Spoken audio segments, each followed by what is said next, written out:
Hello everyone, and welcome back to Corpse Factory. I've decided to turn off the lights for this one, because it's technically a horror game, so I was like, alright, we'll turn off the lights. Um, and also, the reason I started, like, not in the in-game menu is because there's actually a intro song to this game that I didn't play last time, so I wanted that to play for you guys this time, so you can listen to it. So let's do it.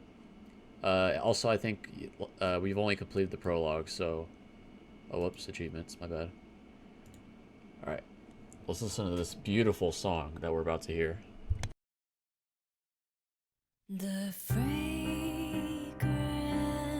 of white lilies drawing me deep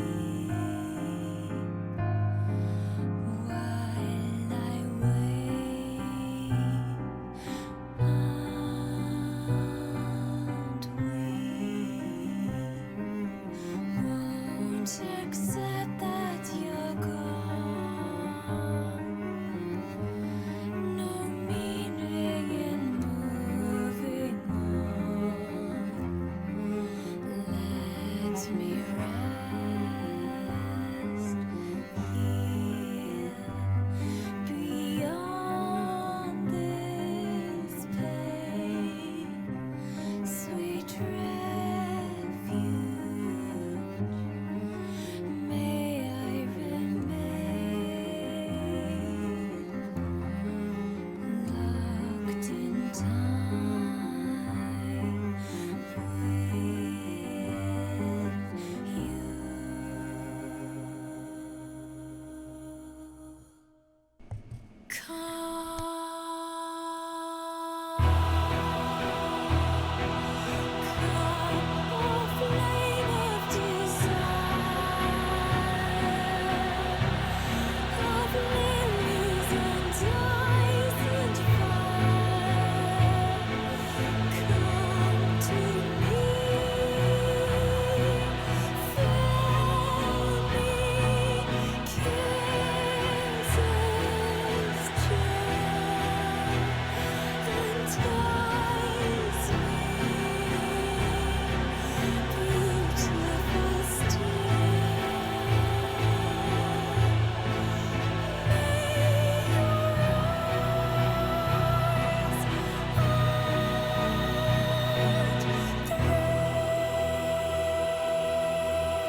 That was awesome. I really liked the first part of that song. The second part was kind of loud, but that was great. Yeah, I actually really like that first part. I might listen to it after we're done here. It's kind of cool. I also wanted to turn up the sound. Specifically, the music in this game is really good. So I'm gonna turn all that up a little bit. Maybe a little bit more on the music. It's kind of quiet. Master volume it. Alright. Let's continue. Last time we just did the prologue. It was a really long prologue, actually. So let's keep going. Let's load. I saved 3 times. We'll just load the first one. We're not playing as someone else. Our main character in the prologue died. Alright. One sec, let me get some gum into my system. I always like the shape of my eyes. I could be critical about other parts of my body, but I'll never complain about my eyes. I've always been told I have nice eyes too. I'm not a fan of my nose. Specifically, like ridge right there. Not a fan. Or my chin. But, let's continue. With or without makeup, I think they look great. They do look good. You have very well drawn eyes. Mother used to tell me I inherited her eyes, and my big sister inherited my father's eyes. To be honest, I don't see any of my father's features in myself or my sister, but I do agree my eyes are the exact replicas of my mother's. Mother doesn't see too well anymore, and that might be because something I have to also worry about in the future.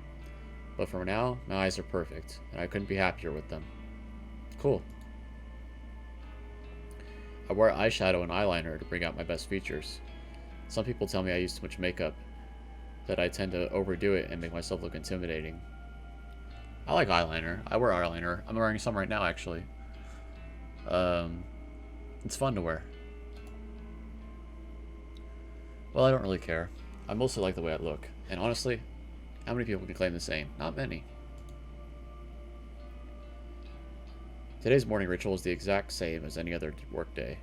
I'm a slave to the wage, and I'm not proud of it. I hope you don't work at that place we worked last time. It was awful. Call me a corporate sellout, but I can't survive without money. Nobody can.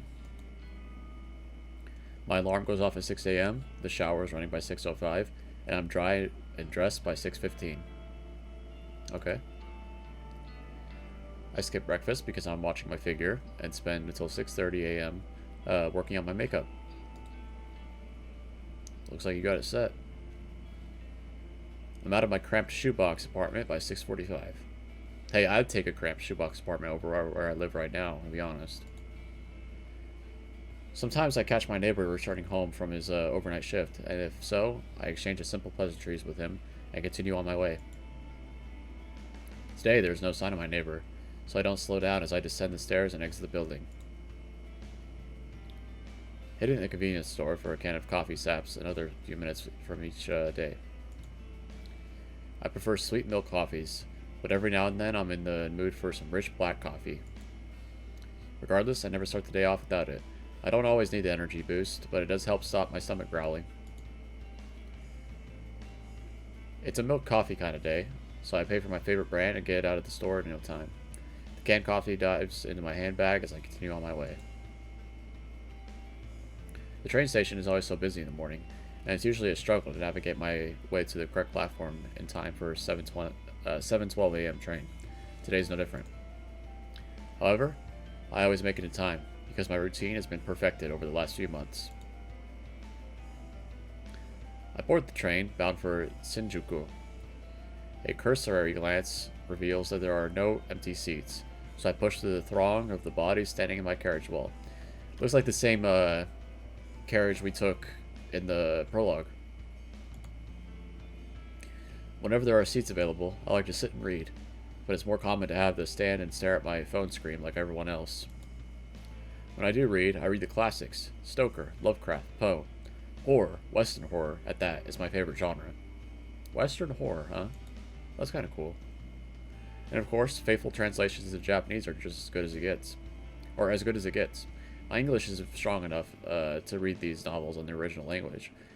My English isn't very strong either, because I can't read any of this without constantly messing it up. If I'm stuck staring at my phone screen, I like to talk to people online. I like to stalk people online. See? Acquaintances are the few friends I have lead such boring lives. They post about the most mundane topics, all day, every day, acting like they'll shrivel up and die unless they get the attention they seek. I find their dull, tedious lives simply fascinating. From behind the safety of the glass veil, I can fulfill my voyeuristic fetishes and consume as much pointless information as I can. Okay. Knowing every mundane tidbit of people's daily lives turns me on. Oh! Okay. Whatever gets you off. This morning is the same as any other. I stared down at the phone held in my frail hand. I hope you guys can, yeah, you guys can read that. I'm just making sure my webcam's not in the way. My fingers move of their own accord, scrolling and tapping against the backlit display, pausing, pondering, pouncing on any post or picture that my pupils haven't consumed. Oh my god, leave me alone for right now, please. Do not disturb. Standing in the train carriage, packed to the gills with people, I can't help but feel my face getting flushed with my steamy breath escape my lips. Damn, she really gets off to this. I digest post after post, photo after photo, memorizing the comings and goings of every single person on my noise activity. Oh, here we go. I catch my breathing getting heavier, my gasps becoming short and sharp. Rei went to the dentist yesterday for a root canal. Mizuno shared some photos from her international vacation. Kawahara objects to owning pets and thinks all animals should be free. My cheeks glow crimson. My chest begins rising and falling quickly. I clutch the collar of my shirt, knuckles whitening, knees shaking, palms sweaty. A few people in the carriage start to move away from me, but I barely notice them. My fingers keep scrolling and I hit the jackpot. A new post from a coworker at my office. Tomo Watanabe. Tomo Watanabe. She's a gal girl. The type with the heavy fake tan, bleach blonde hair, and questionable clothes. Okay. I hate her, but I love her posts. This morning update reads, Tomo, 53 minutes ago. Just found the Disc Corp Girl website. Okay. Such a fake bull, haha. Waiting to meet a bitch to try it on. Tomo just discovered the Corpse Girl's website, huh? I feel a slight squeal trying to escape my throat as my legs threaten to buckle up. Jesus. Just like getting wet reading people's posts in the train station. Jesus. I wish that got me off that easily. I can't take the excitement anymore, and I have to force my phone from my hands and bury it at the bottom of my handbag. Deep breaths, Noriko. Deep breaths. I need to calm down and control myself. Composure is key. I close my eyes and let a cool breath of air whistle through my slightly parted lips. Feeling a little calmer, and no longer ready to explode, I analyze the information I just read. Tomo wants to try out the Corpse Girl's website. That's good. That's very, very good. Rumor has it that you could visit the website and request the death of somebody you know. Not a rumor, it's true. And if the victim dies and it isn't known to the public, because of that, some people are pretty quick to dismiss the site as a hoax. However, the most interesting part isn't how the victim dies, but rather how or if the victim dies, but rather what happens to the victim before they die. Supposedly, the victim will receive a photo of their own corpse. How this photo exists before the victim's life is snuffed out of isn't public knowledge. But the thought of this phenomena occurring is utterly intriguing. Nevertheless, the site has been getting popularity lately. At least it's in certain corners of the internet. Message boards like 4chan and other similar sites have picked up on the rumors and like to exaggerate the website's authenticity. The fact that someone like Tomo, or a rather dense, dim-witted individual, has discovered the website means that it's actually well more known than I previously thought. It means that people are actually talking about it outside the internet. Chances are good that Tomo will want to try it out and request the death of someone in the office, a coworker. Me, perhaps. She hates my guts as much as I hate. Yeah, that's probably going to happen. I mean, it happened to our last character. They basically killed each other. Finally, something exciting is going to happen in our dull workplace. The next station is Shinjuku. The doors on the right side will open. Please change here for the Chuo line, the Shonan Shinjuku line, the Saikyo line. Alright. As the automated announcement reads through a list of connecting train lines, I get ready to disembark. The train pulls to a stop. I contort my body around the other passengers in an attempt to exit the train. Alright, sick. Finally free of the tangled mess of flesh, I hasten my pace and navigate through the labyrinth of station. I don't know. I take the exit closest to my office and settle into a slower walk. I'm on time. I never desired to reach my office any earlier than I needed to be. Definitely true. Don't show up early, ever. It doesn't take long for the looming office tower to enter my field of vision. 32 stories of office space, all crammed in one sleek, slim tower. The name Temujin is stamped across the structure in a gigantic block of letters. If you're looking for this building in Shinjuku, you can't possibly miss it. Senjuku, I think it was. I can't read these names, dude. Temujin carries the title of Japan's third biggest banking corporation. It's a gigantic company with other branches in Kyoto, Osaka, Sapporo, Fukuoka, and a dozen other cities I don't even remember. Fukuoka.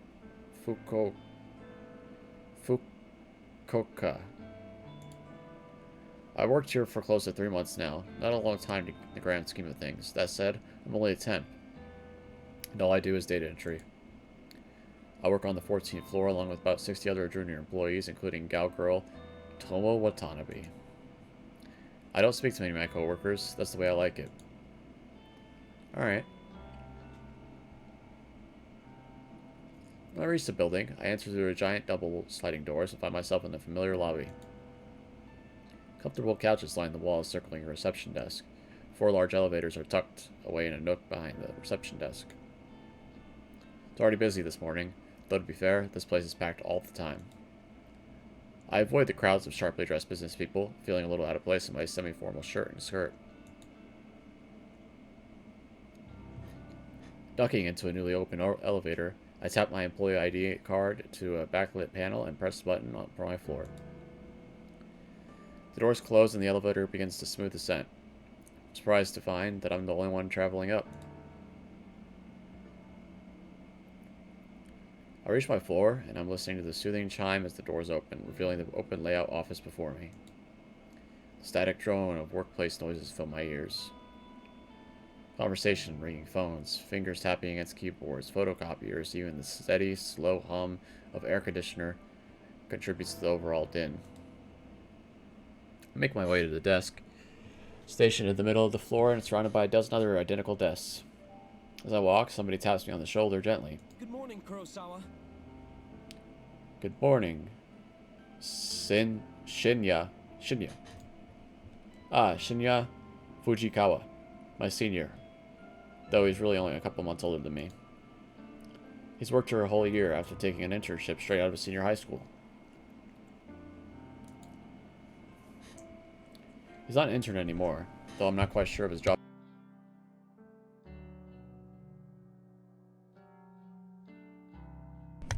Sorry guys, I'm like super tired right now. It's like 4 a.m. right now. Fujikawa. Good morning. How was your commute this morning? Fine. Same as usual. I like the one strand of red hair we have. It's kind of cool. That's good to hear. Did you read any of your novels? My novels? What? He's referring to the horror books I like to read. I could tell from his tone that he doesn't exactly approve of the subject matter. Really? I've known Shinya since junior high. We go way back, but I wouldn't exactly call us friends.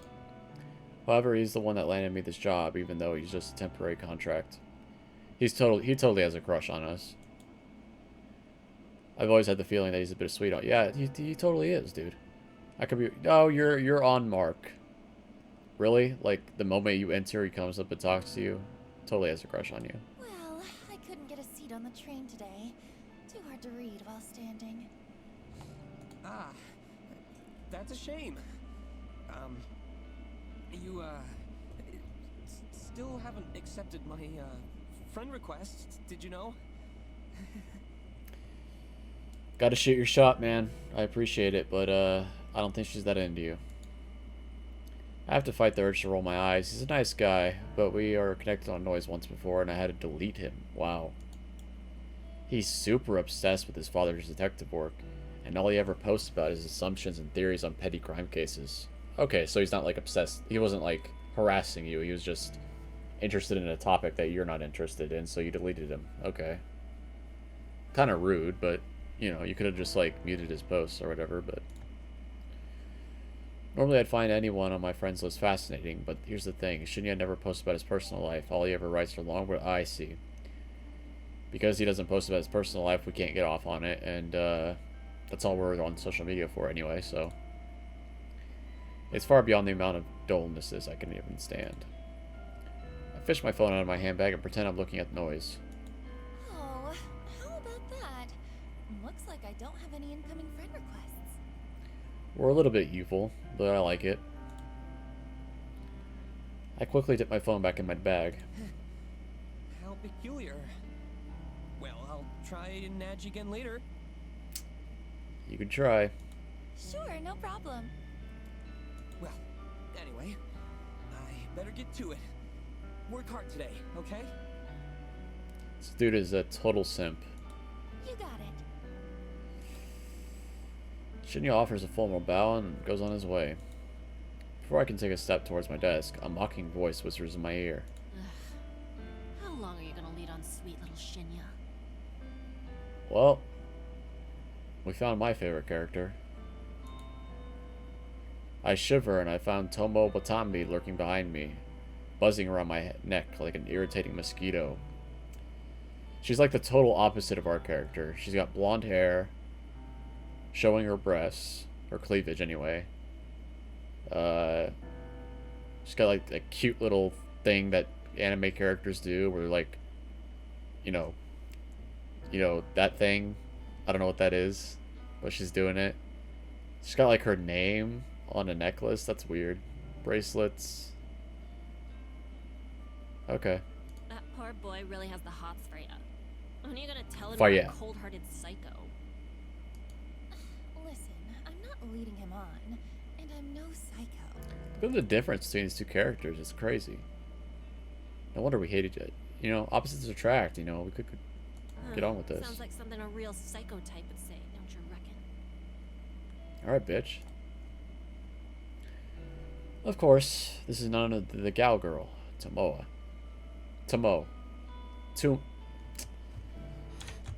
One second, guys. Google Translate. Japanese. What's her name? Tomoe. とも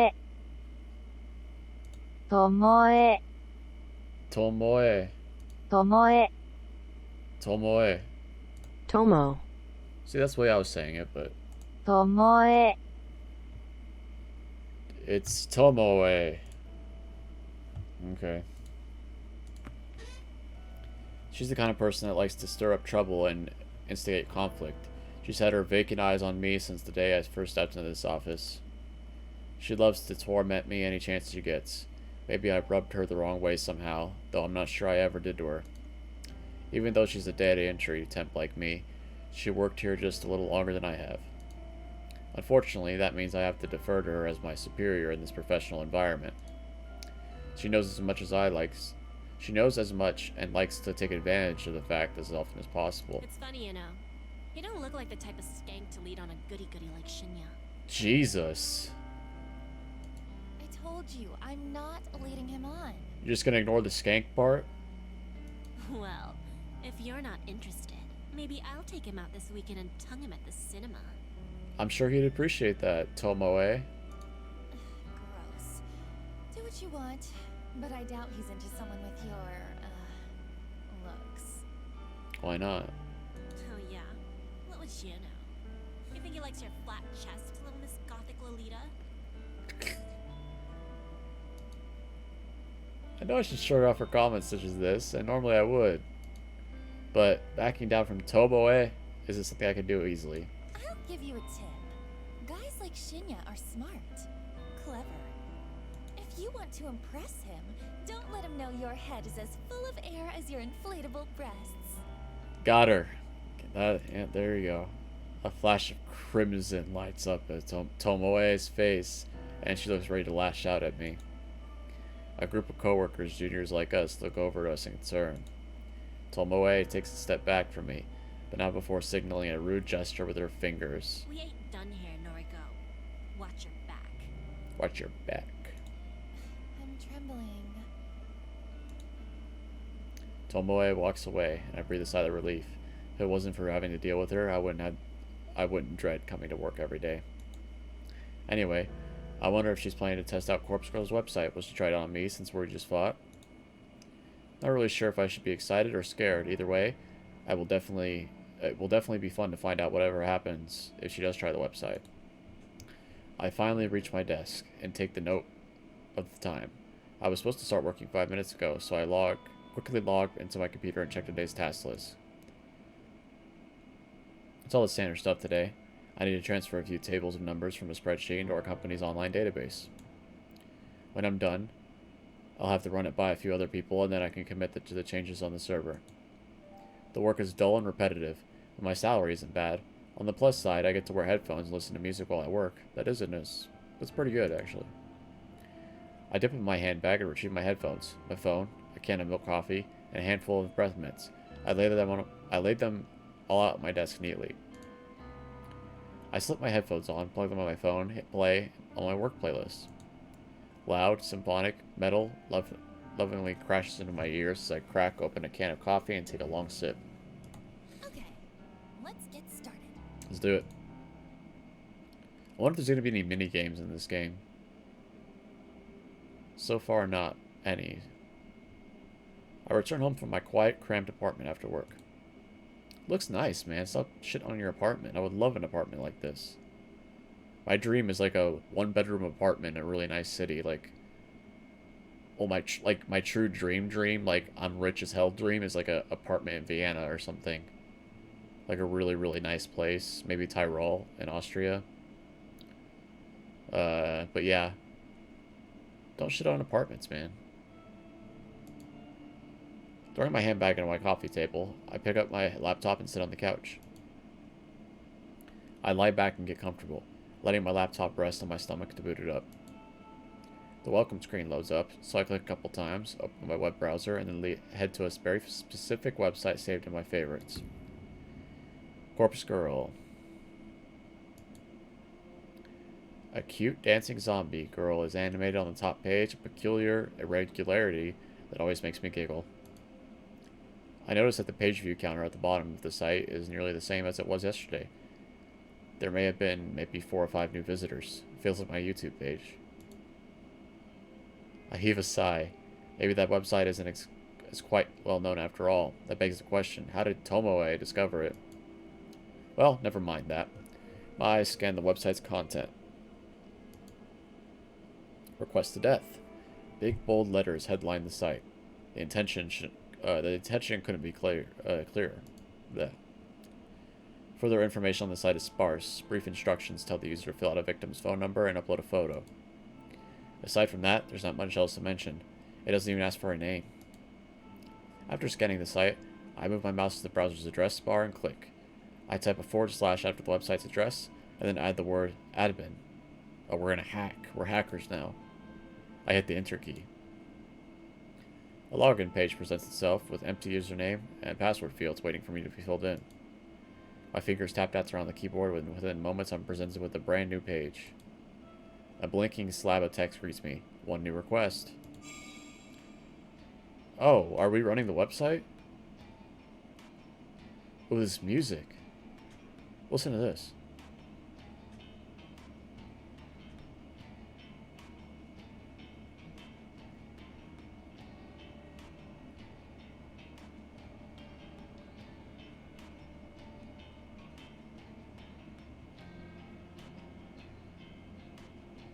It's like some Cliff Burton Metallica shit. A crooked smile cracks my stony expression. Finally. Somebody has requested a death. Somebody has asked me, Corpse Girl. Oh, we totally look like Corpse Girl. I didn't even put that connection. Our character literally looks like somebody who would be named Corpse Girl on an anime. To kill a victim. This is where things get exciting. I giggle and feel my chest flush red. This is the first request I've had in about a week. That explains a little bit about why she gets off on visiting social media and like looking at posts and stuff. She really likes the feeling of being in other people's business, I guess. I've been logging in every evening. Fingers crossed that somebody has elected a new victim for me. Today my wish has come true. I can't help but feel emotional at a time like this. My lower lip trembles and I feel tears welling up. I dab the corner of my eyes gently to avoid smudging my makeup. As I hover my mouse cursor closer to the view request button, a familiar and pleasant tingling sensation surges in my chest, my stomach, my thighs. I shiver with anticipation. My hot and steamy breath begin to fog up on the laptop screen. Jesus. I click the button. Request details. Today, 2:47 p.m. local time. Victim's phone. Downloading image attachment.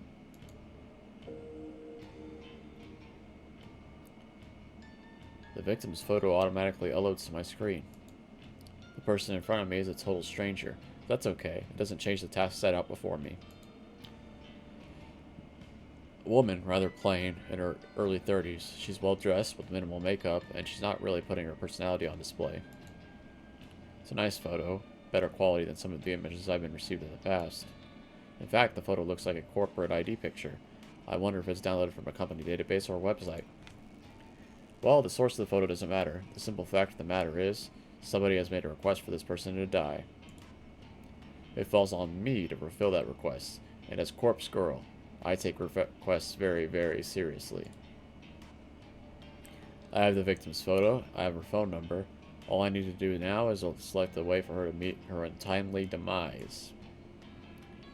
I previously thought about including an extra field on my website, an option for a user to change the way they want their victim to die. After all, it would reduce the amount of strain on my creativity if the method is decided for me. But after careful consideration, I decided against it. Some people are very sick. Some people are sick, twisted. The cause of death could be far beyond my means and impossible to achieve. Therefore, allowing the user to define the cause of death just isn't feasible. Instead, I'll stick to my current modus operandi. Everything depends on the quality of the victim's photo. If it's detailed, and the victim's features are easily distinguishable, then I can be rather creative with the cause of death. Perhaps the victim's face suffers grotesque burns, or she has an iron stake thrust through her skull. However, the victim's photo is low quality, and it doesn't provide enough detail to identify the subject, so I have to resort to the default cause of death. A terrible, unlucky fall from a great height. Okay. Maybe she slips, or maybe someone stumbles into her and sends her tumbling over a rail. The end result would be the same, a swift, crushing death from on high. The victim will end up face down on the concrete, completely unrecognizable, save for her clothes and accessories. It's not my favorite cause of death, but in some cases it is necessary. Regardless, it is still valid. It is still a valid way to fulfill their request. For now, it's time to get started. I can barely contain my excitement. I squirm against the couch, crossing and uncrossing my legs in a vain attempt to dissipate the heat rising through my body. Taking a deep breath, I try to calm my nerves and get to work. The victim will receive a photo of her own corpse, timestamped with the date. Yep, we've figured that out. It's a Corpse Girl's signature move. My calling card, if you will. Seeing an image of one's own disfigured corpse is sure to strike fear into one's heart. And that's precisely the reason I could take this step to make the victim panic and act rashly. First things first, I save the victim's photo in my laptop hard drive. I stored it in a folder discreetly named System Files, hidden away in the root discovery of my operating system. A password encrypted directory, of course. Next, I open my favorite image editing software and load a photo. Looking carefully at the detail in the picture, I can see that this will be a work of art. I can really go to town with this request. I minimize the software, open my browser, and access a particular website. The database of the deceased, the DD as it is known on the dark web, my secret weapon, the ultimate resource for my work.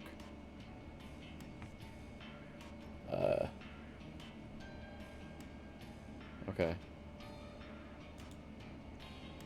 The DD is a collection of countless high-resolution photographs of dead bodies.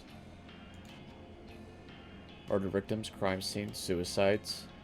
If somebody has died in one way or another, chances are good that someone perverted individual has captured the moment in all its gory glory.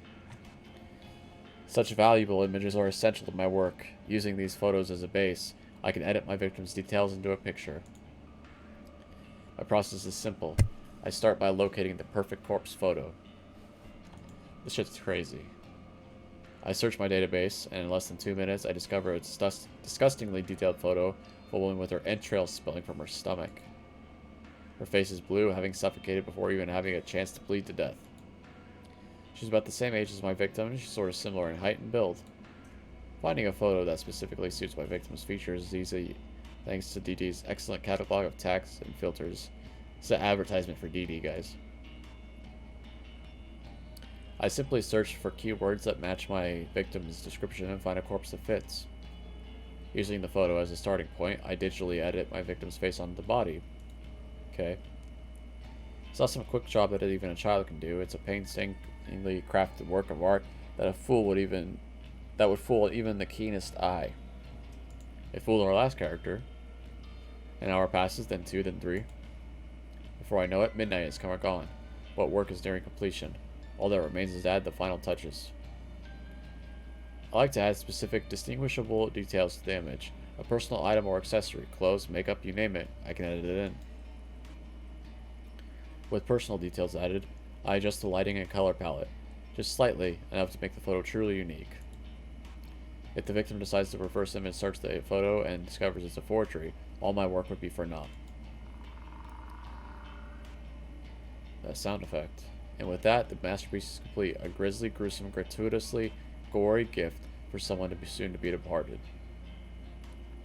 Yeah. The entrails are cut off, but she'll get the picture. Pun. The victim will see this photo of a corpse that is, for all the intents and purposes, a perfect replica of her own physical form. She will open the image on her phone, and the life she once knew will crumble to pieces. Her lips curl in a satisfied smirk, or my lips curl in a satisfied smirk. During my hours of work, my breathing eventually steadied, my excited nerves settled into a zen-like calm. Flow state. But seeing the finished art piece now, I begin to feel my heart pounding once more. The macabre vision before me is exhilarating. Adrenaline and dopamine surge throughout my body, giving me a sudden head rush of bliss. To say that I'm attracted to the sight of blood and guts would be misleading. No, it's not that at all. The excitement stems from the thought of taking control of somebody else's life, dictating their future, controlling their fate. For with the creation of this image, I have taken the victim's life into my own hands, like a puppet master pulling the strings on a marionette. By forging this convincing creation, I will compel the victim to take her own life. That's right. My own hands need not become strained. The hands of Corpse Girl have never been dirty with the blood of a victim. This is the true nature of my work. Carefully crafting corpse photos in such a way to convince the victim that their fate is already sealed. No matter what they do, they cannot escape death that awaits them. And the date stamped on the photo is icing on the cake, the ultimate driving force behind the victims choosing to end their own life. A date so near in the future, a time has not yet occurred. A fiber of uncertainty carefully interwoven into the image that causes the victim to pause and consider the possibilities. Yeah, so she doesn't actually do anything, she just gets in their head with the photo. So, if you have someone particularly stubborn or thinks it's a prank, it won't work, I guess, is the point. Like if they just say, oh, some idiot sent me a picture, I don't know. Is this photo from the future? Is this truly my fate? How can I outrun the future that has already been pre-decided? These are the thoughts that run through my victim's mind. Despair and dread floods their senses. Overwhelming anxiety gives way to calm acceptance. This is my dead body. This is how I die. We're missing the part where she wheels... Unless that was a hallucination, like the dead body that was wheeled into the hallway. Why should I fight it? And then the victim's last vestige of resistance gently breaks, like a silk spider web being torn by a cruel breeze. They finally give in, they invite their end.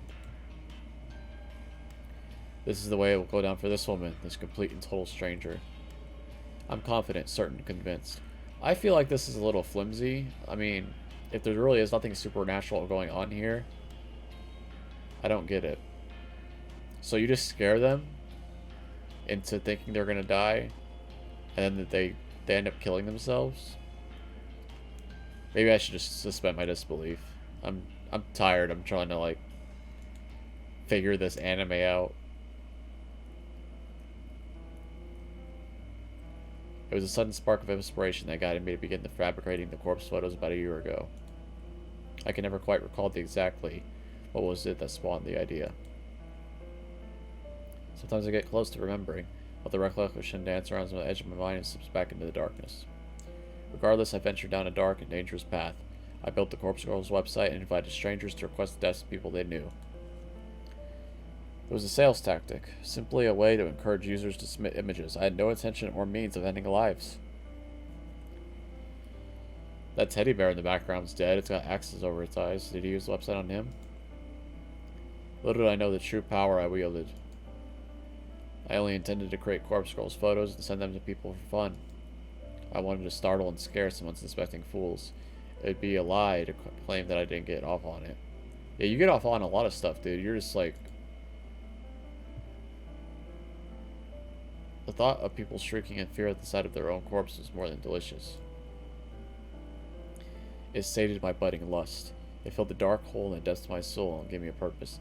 Yeah, this is the reason why that dude is never gonna actually go on a date with you, is you don't actually need to have sex. You could just upload a photo of somebody and immediately start spurting at the seams. Like a fountain. Never in a million years did I dream that one of my corpse photos would result in the death of another human being. I'll never forget her name. Yuri Hatano. 20-something, slim, gorgeous, eyes that took my breath away the moment I gazed upon her portrait. She was the first girl to make me feel bad about crafting hoax photos. The only person to make me feel bad about it. But I did it anyway. Corpse Girl never rejects her request. It's my conviction. I forged a beautiful rendition of her death. Thanks to some rather macabre sources, photos obtained via the database of the deceased, I strung Rory's corpse into a field, like a ghoulish scarecrow.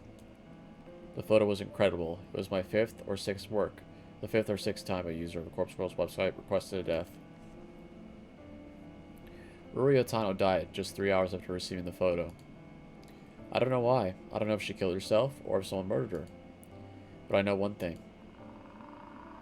Whoa.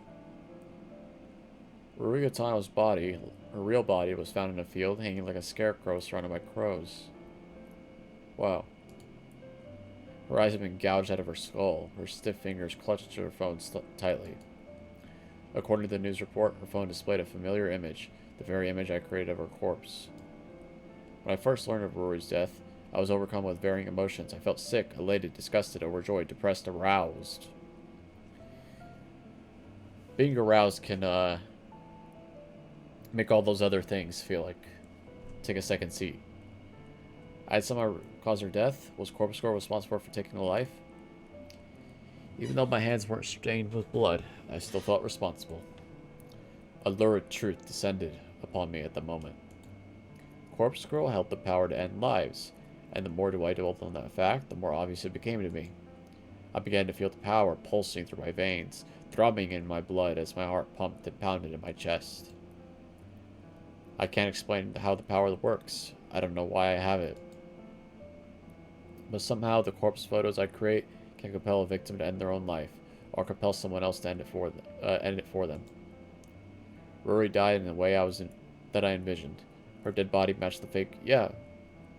It's kind of repeating itself a little bit. I got it. And I didn't even have to leave the safety and comfort of my apartment to ensure. Yeah, we know you don't kill them. They kill themselves or they die some other way. Corpse Girl's power is real, extraordinary, and I vow to exercise that power as frequently as possible. Alright. Yuri Hatano died last year. Since then, I've been chasing that rush, that thrill that comes with snuffing out a soul. And it wasn't hard to grow the popularity of Corpse Girl's website after that incident. Particularly, dark corners of the internet gobbled up the news with enthusiasm, and the site saw an influx of new visitors. And on a few occasions, I've even overheard people in real life, in the real world, whispering about the mysterious website that lets you request a death. It's interesting that literally chapter 1 of this game is already like telling us all about this website. I figured it'd be saved like as a mystery at the end that we discover, but I've crafted Corpse Girl's website for dozens of requests. Each photo is more convincing and realistic than the last thanks to my ever-evolving skills. But none of my recent attempts have been successful. Not a single person has dropped dead since Yuri Hatano. Really? I'm beginning to wonder if it fizzled out. Or perhaps I never had any power to begin with. Maybe Yuri's death was simply a fluke, a morbid coincidence. That's quite a coincidence. I spent countless hours doubting myself, doubting Corpse Girl. I tried so hard to replicate that one success. Every time I receive a request, I do the same thing I did as I did in the Ruriatana case. I edit the photo of the victim, I create a convincing corpse photo, and I timestamp it with the time of death. I send the photo to the victim, and then I leave it the rest up to fate. But nothing ever comes of it. I'm not so delusional to think that, in normal circumstances, a simple photo would be enough to convince someone to kill themselves. That's what I'm saying. And even if that photo fell into someone else's hands, it wouldn't inspire them to go out and kill the victim. Of course not. However, these are no ordinary circumstances. I once activated a power beyond the ken of mortal men. I caused Ruriatano to die by her own hand, or by the hand of another. I needed to find a way to manifest my power once more, to prove that I, Corpse Girl, have the power of death and destruction at my fingertips. Once a new victim perishes, I know it will pave the way to more and more deaths. My website will gain popularity and become more than just an urban myth. I need to take some water, my throat's fucking fucked up.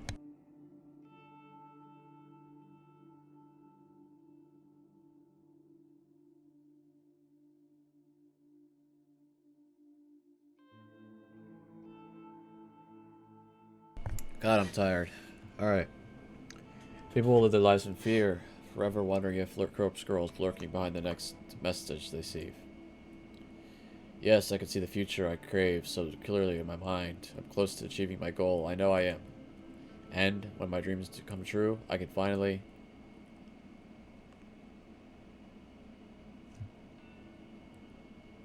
Finally what? The incessant chirping of birds gently kindles the embers of my consciousness. My heavy eyelids open to find my body contorted before me, legs splayed across the couch in the most uncomfortable position I can imagine. I groan and twist my torso, letting my spine pop and crack until it aches and my body drift away. I need to stop falling asleep on the couch. I'm still young, but I can't handle the night away from my comfortable bed. My eyes fall upon my open laptop, lying on its side on the floor. The screen is blank, the battery drained. I briefly panic, hoping against hope that I save my work before falling asleep. I stumbled to my feet and picked up a laptop, then charged toward the power outlet. I plug it in and boot it up, revitalizing the mechanical beast and feeling a wave of relief as the whirring and the internal fan signify the breath of life. The screen flickers and bathes my eyes in a harsh light. My eyes squint against my will and I make out the image before me. The mutilated corpse of my latest victim, perfection in picture form. The timestamp in the lower corner reads May 27th, 11:07 a.m., tomorrow's date. The photo is ready to be sent out. If I send it now, the victim will receive it immediately, notice the date, and realize that her death is imminent. It's time to set the wheels and demise in motion. Leaving my laptop on the outlet, I quickly dart to the kitchen. Well, to call it the kitchen is misleading. It's simply a tiled area connecting my living space with a small refrigerator, microwave oven, and a single hot plate. A small stack of drawers is nestled next to the fridge, and I pull open the second drawer from the top. Plunging my hand inside is always an odd sensation. My fingers get buried underneath a dozen cheap plastic flip phones. I see. She uses burners. I grasp one of the phones between my thumb and my forefinger and remove it from the drawer. It's a scratched up pink model 2010 or so, a relic from a time not all that long ago, and that may as well be forgotten. I flip the screen up and turn the device on, relieved to see that this artifact still holds the power. To be fair, I charged up all these other phones just a few weeks ago, but the fact that they retain a charge after being inactive for so long is a testament to their engineering. True. I used to have a flip phone too. It was my first phone. You could leave that bitch out for days. For days. For weeks. Actually, yeah, you would leave it out for weeks and it wouldn't die. But also, one time I accidentally left it in my pants and put it in the laundry. And it still worked after that. I mean, the thing was probably like a $20 flip phone. Or maybe a little bit more back then. It was probably like $80 or something. It was, you know, it was back in the era when those things actually cost money. But, yeah. I washed it in the laundry. Left it out. Still worked. Flip phones were really robust. Nowadays, you drop your fucking phone, it breaks into a million pieces. In any shady light and work, these phones were referred to as burners. Yep. cheap, disposable devices that are discarded as soon as their purpose is fulfilled, commonly used in the drug trade and other illegal activities. I acquire them by rather unsavory means, but that's neither here nor there. I use these phones to send out photos I make. By doing this, I avoid my personal phone and thus prevent anyone from being traced back to me. When a photo has been sent, I keep the burner phone for 24 hours just in case the victim sends a reply. I know I'll get good enough out of that. Of course, I don't keep the phone on my person. I store it in an old shed out back of my apartment building. When 24 hours have passed, I remove the phone's SIM card, snap it in half, and discard it with the combustible trash. The phone itself gets smashed and trashed in the dumpsters outside the convenience store. I also delete photos off my hard drive and clear my internet history. Obviously, I don't even use my own internet connection at the home. I leached off my gullible neighbor's Wi-Fi. He's under the impression I can't afford my own internet connection. Whether or not I convinced him of such is irrelevant, so he's happy to share his connection with me. Should the police ever try to track my actions, they'll only be led to straight to my neighbor. Yeah, it wouldn't take long to get to you. I've gone to great lengths to ensure my actions are untraceable. This has all been in anticipation of my inevitable success. Looking down at the pink phone in my hand, I clear my mind and focus on the task before me. The photo is transferred easily from my laptop to the burner on the phone. Once complete, I open the text messages app and enter the victim's phone number. I leave the message field blank, but I attach the photo, of course. The victim will receive an empty text message from an unknown number with only an image attached. The message is about to be ready to send. But there's one more flourish I'd like to add. I open a particular app I previously downloaded to every burner phone. It's simply called Number Mask, and it's one of the most ingenious apps I've ever used.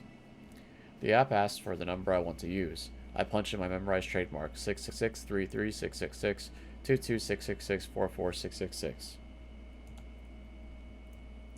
Now when I send the text message, the receiver will see these numbers appear on the caller ID. Not only does it mask the burner's real phone number, but it's an extra calling card to help boost my infamy. I smirk, my thumb hovering over the send message button. This is it. This is going to be a long way to victory. The second victim is going to end up dead, I just know it. This is the stepping stone to success. The second of my many bodies that will pave the way to glory. Alright, so the first girl that died in the this is obviously in the past because the first girl that in the prologue died. So sorry guys, I'm really tired. I'm like not making any sense. Alright, we're at work. I arrive at work at time, just the usual. My handbag is heavy with the weight of several cans of coffee, hopefully enough to help me power through my day after having such a late night. I can't help but yawn loudly as I wait for the elevator in the lobby. Just before the elevator doors open, my phone starts to ring. I step aside and answer the call. This game would really be helping me out if I had some more voice acting. Hey. Thank God. Hi, Noriko. Good morning. Oh no, it's Oe. Is that her name? I forgot. Is that how it's pronounced? Aoi. Aoi. It's Aoi. So Aoi knows both of us, huh? Not at all. I'm just about to go into the office. Oh, should I call back later? Why does she always sound like she's having a panic attack? It's no problem. Don't stress. Okay, sorry. The nervous, apologetic girl on the other call is Aoi Sato, an old school friend from back in the day. Though we never really had any common interests, we used to be inseparable at school. She was shy, I was introverted. It was a combination that worked in our favor, even if the conversations were a little on the boring side. To say that we're no longer shy and introverted wouldn't be entirely true. Aoi has gotten better. She's definitely more outgoing, but she still suffers from a great deal of social anxiety. And as for me, I'm pretty introverted. My tolerance for being around other people has improved a bit, but I prefer solitude, and visiting places I've never been to before puts me on edge. To call Aoi my best friend would be accurate. She's my closest confidant. Even so, she knows nothing about my part-time masquerading as corpse girl. No one does, and I plan to keep it that way. So, Aoi. I don't know, dude. Oh, well, you see, that guy at work is still bothering me, and I wanted to see if you had any more advice for me. Yeah, send him a photo of me. To me. Send him his photo to me. Jeez. The older guy that always hits on you. Yeah. What a creep. You're 19, for God's sake. He must be, what, 50? I think he's 52. You know his actual age? Well, whatever. If he's still bothering you, you have to take a stand. He's not your coworker, right? Just a regular customer? Oh yeah, fuck that. You don't have to take that. That's right. Then tell your manager. Have him banned from the venue. I can't talk to the manager. I don't want to cause trouble for the company. Jeez, girl. Sometimes you need to stand on your own 2 feet. I know. Well, if talking to the manager is out of the question, then you need to be firm with the creep. Tell him you won't stand for being groped anymore. His behavior is simply unacceptable, and if he won't change, you won't serve him anymore. Damn right. He's scary, Noriko. I don't know if I can confront him like that. Come on. He's always drunk. Even before he comes into the place. I try not to serve him too much, but... Are you sure you can't quit that stupid job? Working at a maid cafe really doesn't suit you at all. I thought you wanted a government position. I do. I want to work in a cozy office, kind of like you, but you know I don't have any qualifications. Gotta start somewhere. Why don't I see if there's anything open here? Maybe Shinya can help out. He got me this job, remember? Shinya. Maybe. He was always a nice guy, right? He's super nice. Stick in the mud, but a nice one. Noriko, don't be mean. Yeah. You want me to ask? Yes, please. If it's no trouble. It's no trouble. I'll talk to Shinya. Then maybe you can quit that crappy job and come work with me. Oh, that really does sound wonderful. Thank you, Noriko. I'd be so lost without you. Don't be silly. You're amazing, Aoi. Owie. Is it really owie? I don't want to say owie. Thank you. I had the call and heave a sigh. After going and asked Shinya about the job, is actually a pain in the ass, but I never admitted to owie.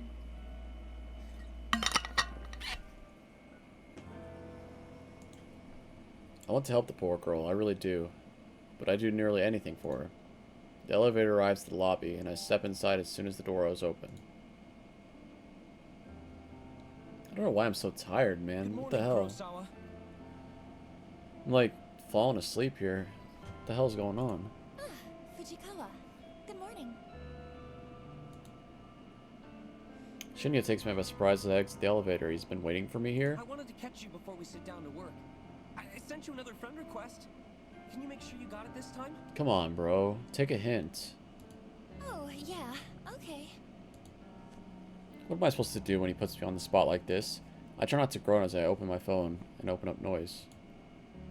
It's almost impossible to hide my scream from Shinya's piercing gaze. Well, what do you know? I have a new friend request. Oh, great. It worked this time. Go ahead and accept it, please. Yeah, sure thing. I hesitantly accept the request. A little fireworks animation pops up on the screen with a celebratory message about making a new friend. Yay! Looks like we're officially friends now. So, can I call you Noriko from now on? What have you been calling me again?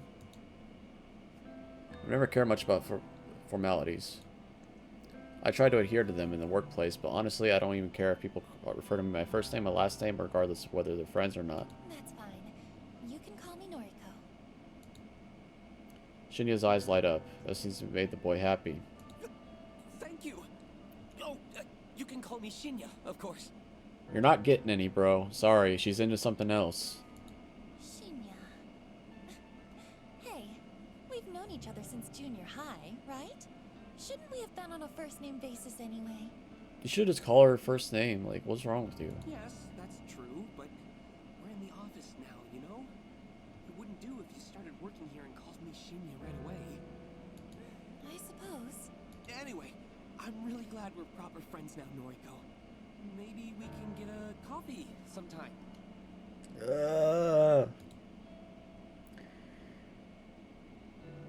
I can't help but feel like he's pushing his luck as far as it'll go. Any suspicions I had about him having crushed me are now confirmed. Yeah, totally. I brush a stray lock of hair out of my face and keep smiling as sweetly as I can while I change the subject. Hey, actually, I wanted to ask you something. Are there any more temp jobs available here right now? Smart. Get what you want and then turn them down. Temp jobs, huh? Are you looking to pick up extra hours? No, not exactly. I'm asking for a friend who needs a new job. A friend of Noriko's. Oh, let's see. We pretty much always have data entry roles up for grabs. Unless your friend wants something more interesting? Do they have any particular qualifications? None. She has a weird name, too. Not really. Data entry is more than fine. Actually, you already know who I'm talking about. Remember Aoi Sato? It's really Aoi. I have to say Aoi. I like Aoi more. Aoi Sato. Yes, I think I do remember her. That really shy girl from our school days, correct? Yeah, you guys get along.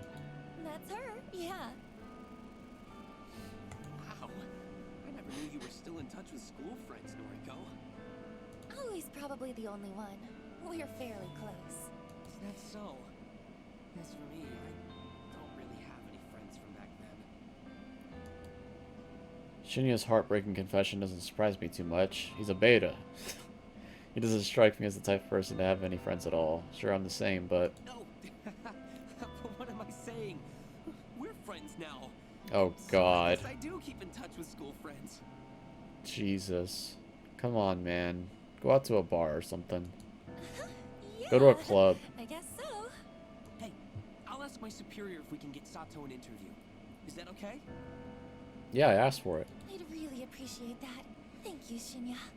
No problem. Leave it to me. He's gonna want something in return. You realize that, right? He gives me an awkward salute before skipping away. Our little exchange has obviously made him pretty happy. For some reason, something that Tomo Watanabe said yesterday pops into my head. She mentioned that I'm leading Shinya on. But that's not true, is it? Yeah, no, it totally is. You totally are. You should have immediately turned him down if you didn't want to go out to drink with him. Like, it's just easier that way. Never lead people on. It's just so fucking cruel to do. I shake the thought out of my head. I'm just being nice. No, you're not. God. You could still be nice to him. Just say, I'm not interested in going out to have coffee with you. I don't want to be in a relationship with you. But we could be friends if you want to do that. Just friend zone him, dude. It's better that way. If you never have any intentions at all, then there you go. Even if you have some intentions, don't lead him on, okay? Unless you're, like, ready to date that person, then... I take a seat at my desk before my morning ritual. From my handbag, I retrieve headphones, coffee, and breath mints. Computer on, music playing, coffee open. My fingertips tap...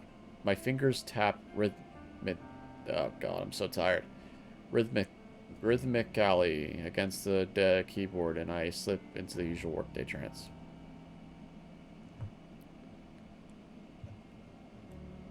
Right. So, I see that you're connected with Shinya on noise now, huh? My walk to the train station is interrupted by a familiar, grating voice. Sounds like both of you are getting on pretty well. Yeah, bitch. Jealous? How did you... Oh, of course. Tomo and I are already friends on Noise. Your friend... Oh, yeah. I forgot that you like her posts. I was about to say you're friends with her, but you won't be friends with him? I forgot that she really likes the drama. Okay. She would have seen the notification when I accepted Shinya's request. It's actually kind of strange that Tomo and I are friends through the app. Yeah, it is. We added each other on my first day at work. Before I learned how much of an intolerable excuse for a human being she is. Wow. We simply never deleted each other, even after all these months. Her posts are entertaining anyway. And since I rarely may post anything myself, she probably forgot we were connected at all, until today. Now look, don't get me wrong, you hear? I ain't actually actually interested in Shinya. Nah, I'm real happy for you both, like. Okay. But what I can't stand is a skank like yourself getting some while I'm over here all dry like a desert. Bitch. Wow. I mean, you could get some. Why does it have to be with him? What is wrong with you? What the hell are you talking about? It pisses me off that guys just sluts like you, and you barely have to put in any work. And barely had to put in any work. Meanwhile, Nice girls like me gotta put in so much effort to even get noticed. nice girls like you. She's a nice girl. She's the opposite of a nice guy. She's just, oh god.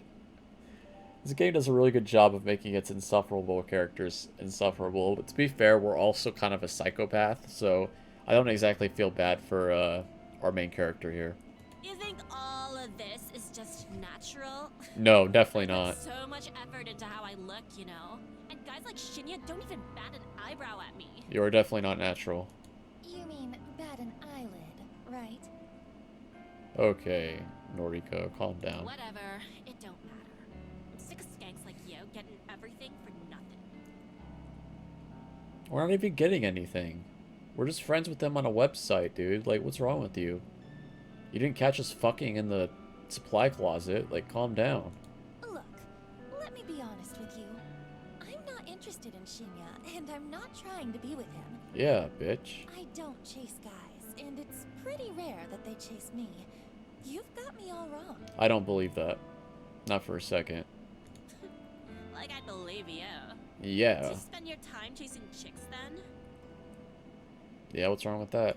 That's not your business. But you don't have to worry about me pursuing Shinya. Tell you what, any guy at the office is all yours, okay? I'm not interested. Oh, is that how it's gonna be, slut? What? What is wrong with her? We're literally just saying, hey, do what you want. You think no one is good enough for you, but they're good enough for me? She just wants to fight. You're just like all the other girls. You think I'm worth being pitied? You think I need it? Well, I don't want your pity. You're nothing but a fake skank. Alright. Tomo pushes forward. Her bulk forced me off the sidewalk into the thickest trees bordering the path. Wow. Jesus. We didn't even say anything. We just said you could have... She keeps calling us a skank and she slaps us? What? This music. The burning slap across my face comes out of nowhere. Yeah, it definitely came out of nowhere. Like, what is wrong with her? We didn't even say anything. We were just like, you could have all the guys. I don't care. I'm blinded by white stars and my entire face feels like it's on fire. The strike is hard, sharp, vicious. It happens so suddenly that I'm having difficulty processing it. These characters are so needlessly evil that I'm starting to think that we have unreliable narrators here because this is ridiculous. Like, first, those three girls just completely ruin our lives. And then, now this woman, out of nowhere, is just slapping the shit out of us? What? I stumble, but my legs don't quite give out. My mind races, trying to put together what just happened. Me too. Tomoe hit me. Why? Why did she hit me? I don't know. There's a strange sort of disconnect in my mind. My body doesn't feel like it my own. Like it isn't actually happening to me, but rather watching someone happen to... Usually you hit someone if they call you a name. We didn't call her. Like, what did we call her? We said... We have a log. What did we say to her? I don't chase guys, and it's pretty... Look, let me be honest with you. I'm not interested in Shinya. I'm not trying to be with him.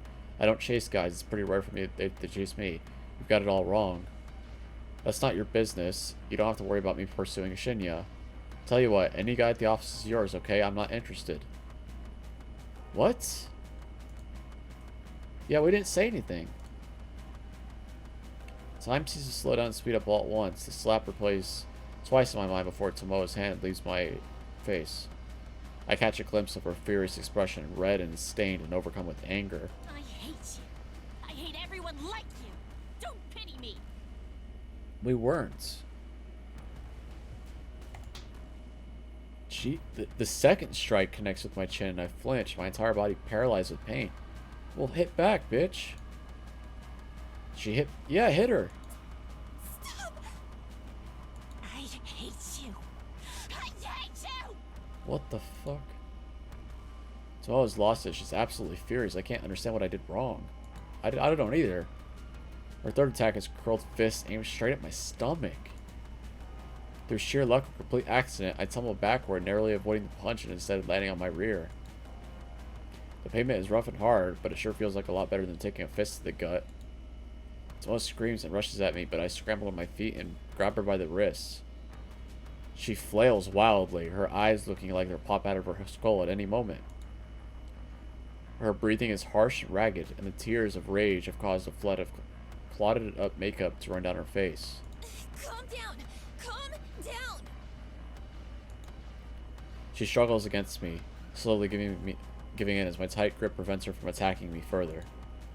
She begins to sob softly. I hate you! I hate everything about you! What, did we kill her friend or something?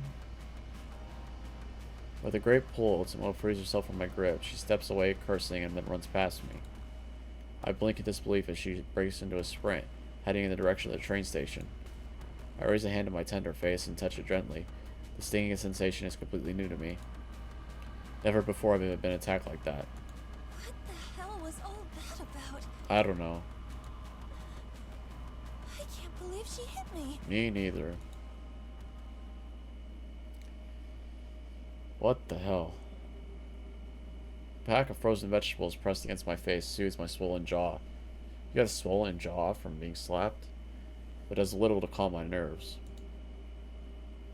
I'm still on the edge of after what happened today. Tomoe actually physically attacked me, all because I said something. I'm not sure that provoked her anger. Maybe that girl is more complicated than I gave her credit for. Seems like she has her own inner demons, just like the rest of us. I've replayed the event in my head 100... Yeah, you got a log right here. You can see exactly what happened. 100 times since returning home. Without confronting Tomoe about it, I don't think I'll ever figure out what incited her aggression. But I don't plan on talking to her about it anytime soon. I wouldn't say I'm scared of her, but I don't exactly want to encourage a repeated performance. I rest the bag of frozen vegetables on a small coffee table next to me. I think I've done all I can do to reduce the painful swelling for now. Sighing and leaning back, I let the soft padding of the couch consume my body as I sink deeper. My eyes glaze over as I bring my phone to my face.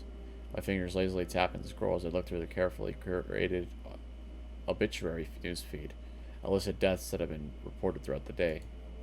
Using a set of handy filters, I narrow the feed down to include the only woman deaths in the age range of 30 to 50.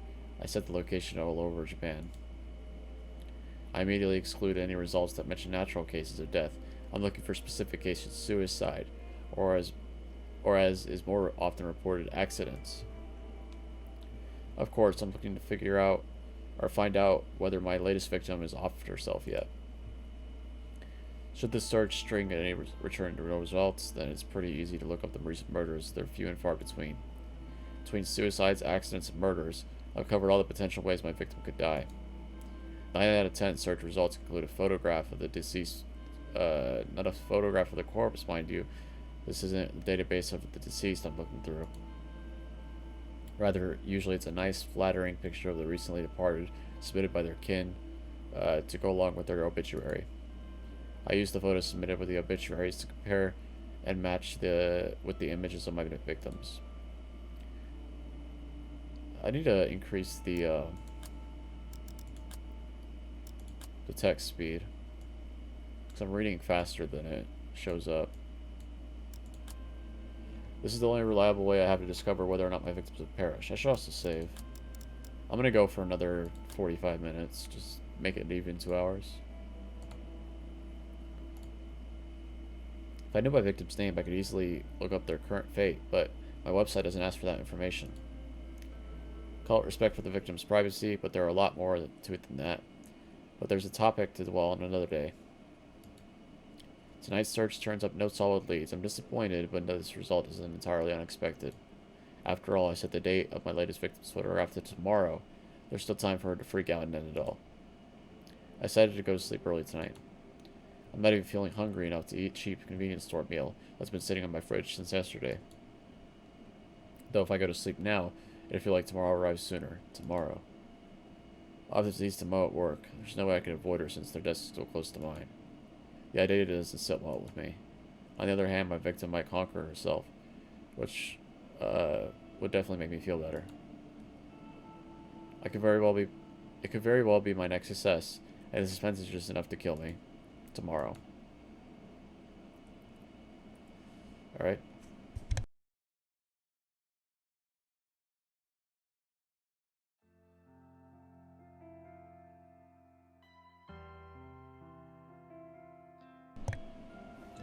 My typing is hesitant and distracted this morning. My fingers falter, misstep, tap backspace repetitively.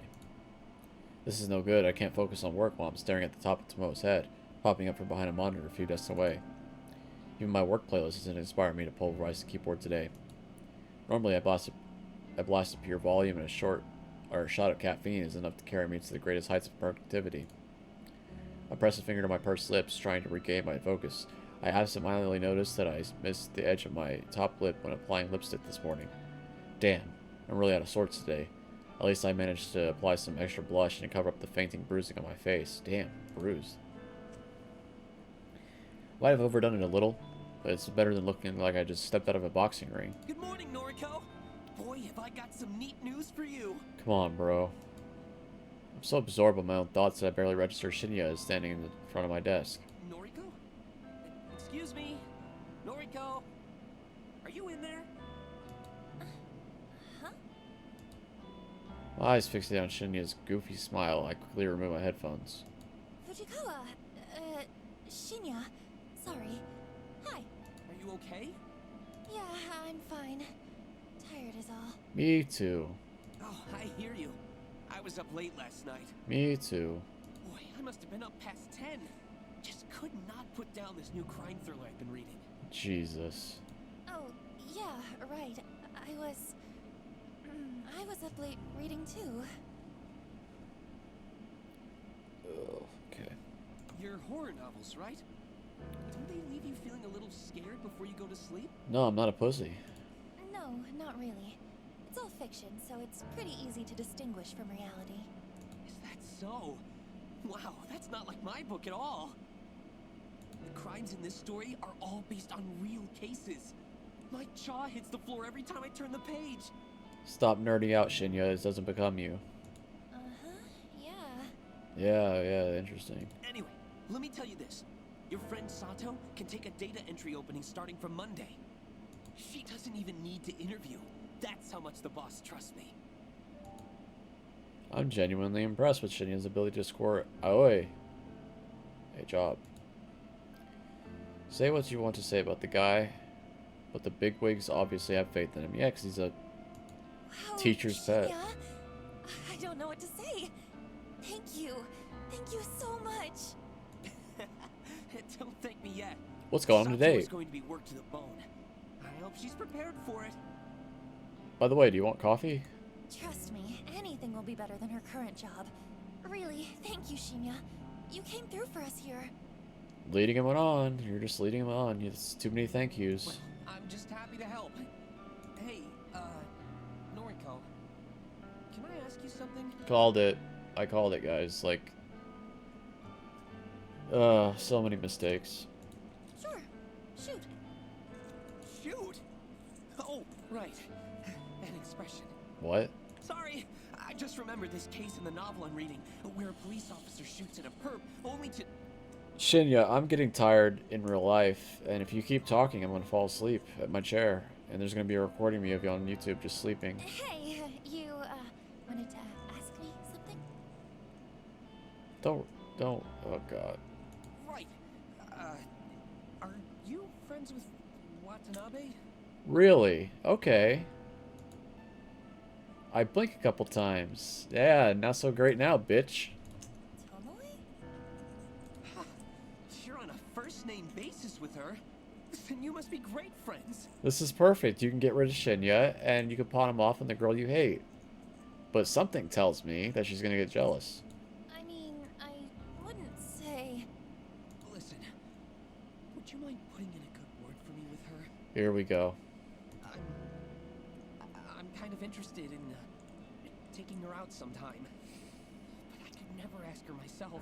Why not, bro? Why are you getting some other girl to ask out a girl for you? That's so lame. This isn't fucking elementary school. Go ask her. I'm stunned, gobsmacked, speechless. I'm jealous. I'm enraged. I'm a little bit horny. Shinya likes Tomo? I thought he likes me. Is my intuition wrong? No, I mean, the game kind of hinted that he liked you a lot. I wonder if the clues have been in front of me this whole time. What else haven't I been seeing? Noriko? What do you say? Shinya, look.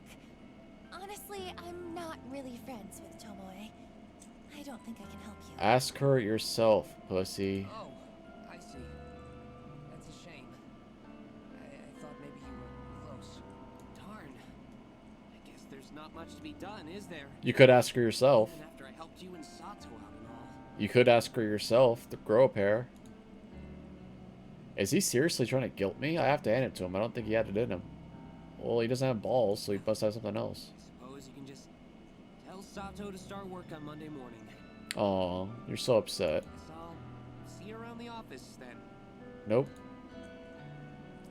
Shinya leaves, and I bury my face in my hands. Has this world gone mad all of a sudden?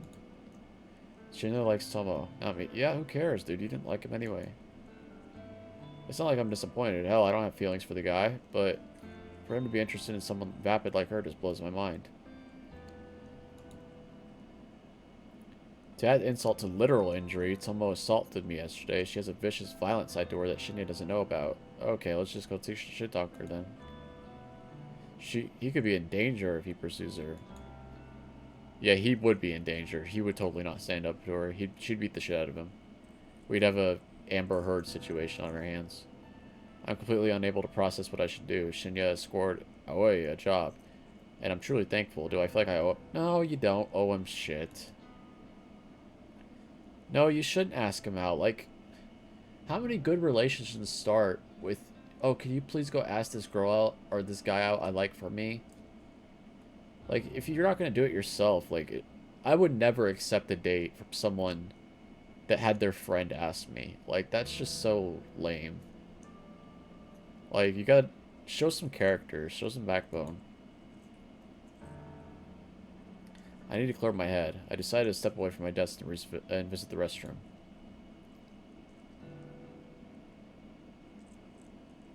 Oh, new scene. Though I have no use to be in the restroom, I entered a stall and locked the door behind me. Sitting on the toilet's closed lid, I lean back and exhale. I'm getting too caught up in office drama. That's what the issue is. It's unlike me. Uh-oh, you're a human. I'm supposed to be stoic, unflinching. That's my ideology, my entire identity. My emotions are better locked away than stitched on my sleeve.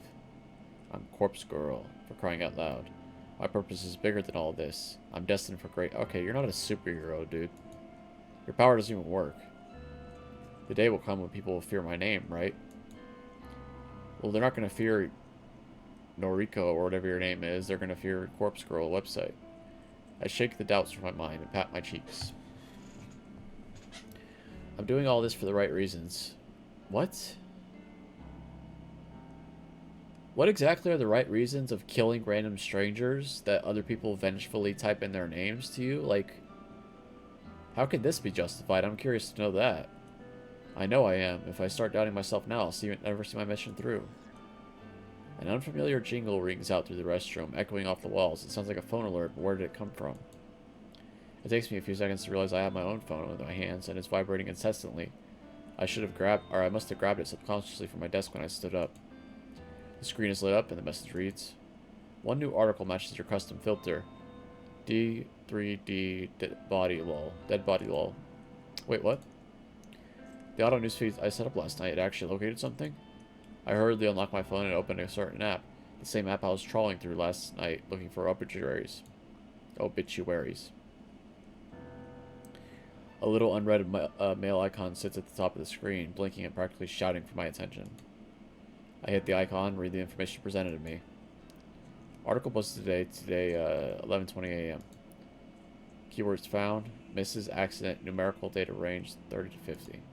Image data found, yes. Wednesday, May 27th. Miss Akane Tsurumaki. 36 of Chiba Prefecture, was pronounced dead this morning at her personal residence, 8:38 a.m. The chief coroner reports that Mr.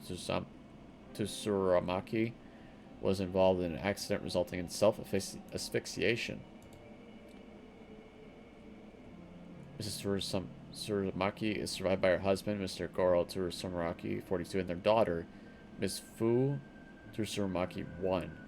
Yeah, how is this justified? You just made a daughter and her... You just made a single father and her daughter motherless. Like, fuck you, dude. Fuck this. A funeral service will be held Friday, May 29th. View with image attachment.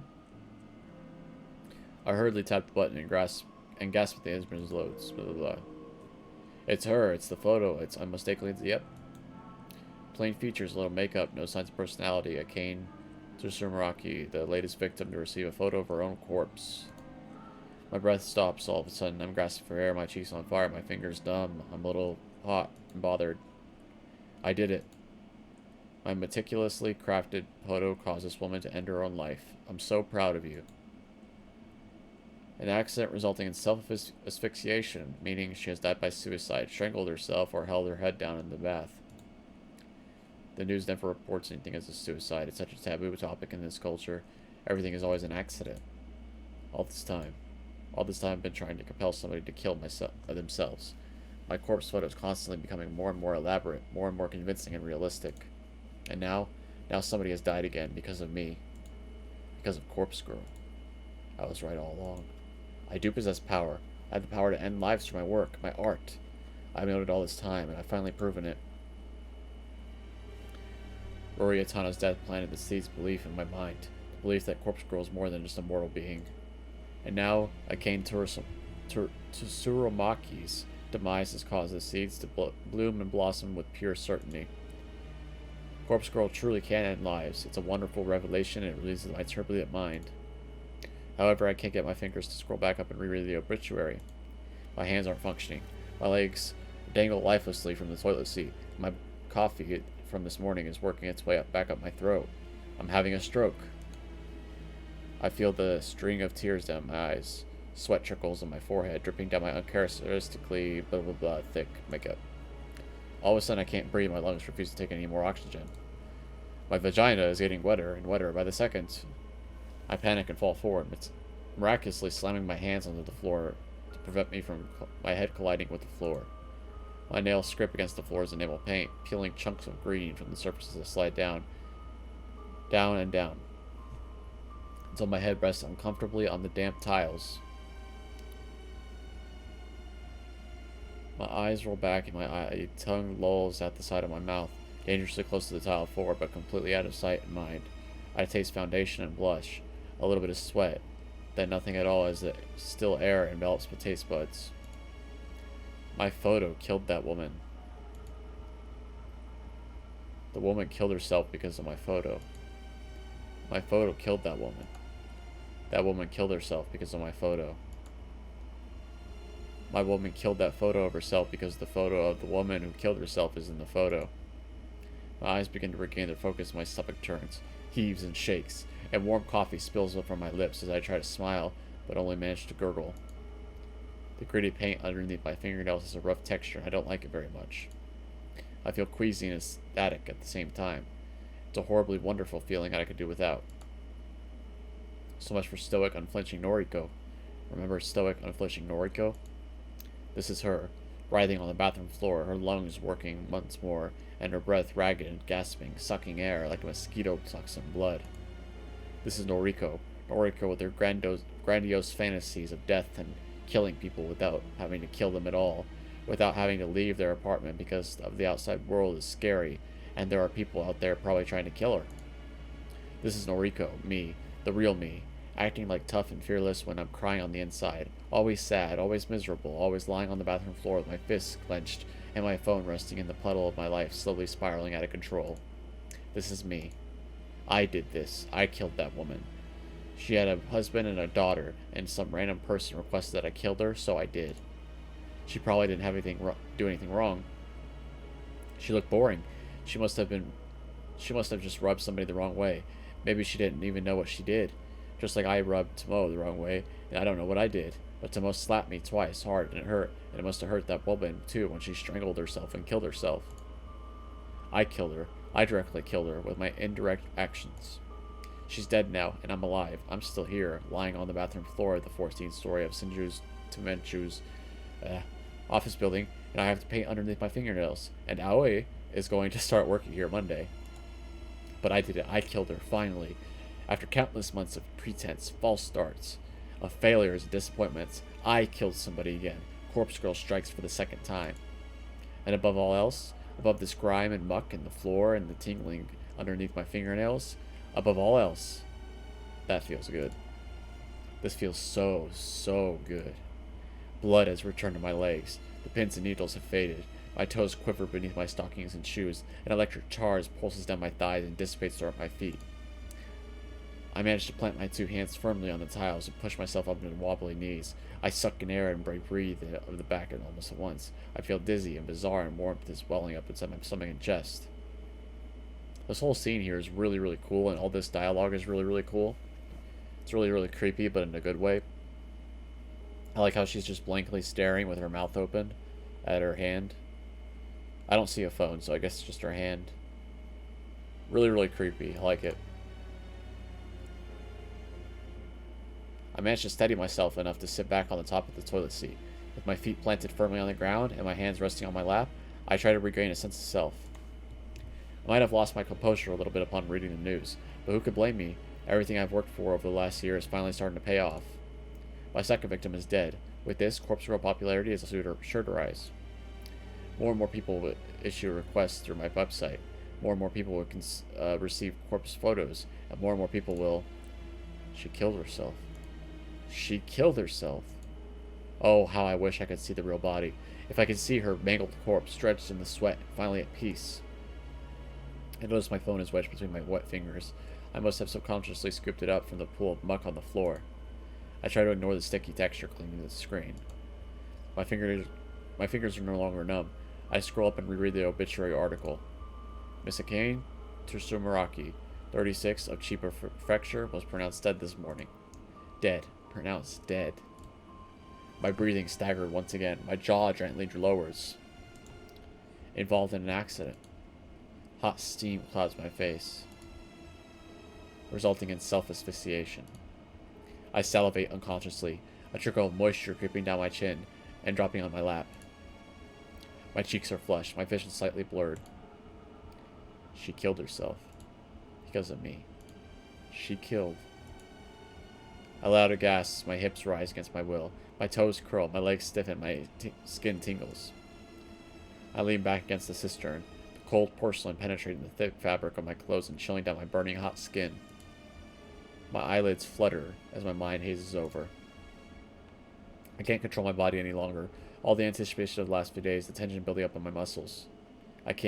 My legs tense up, my knees buckle, my neck tilts back. A whispered gasp splits between my lips. She's having an orgasm. My phone falls to the ground once more before my fingers slowly uncurl. The dull tink sound as it hits the floor is the last thing my foggy mind registers before I drift away.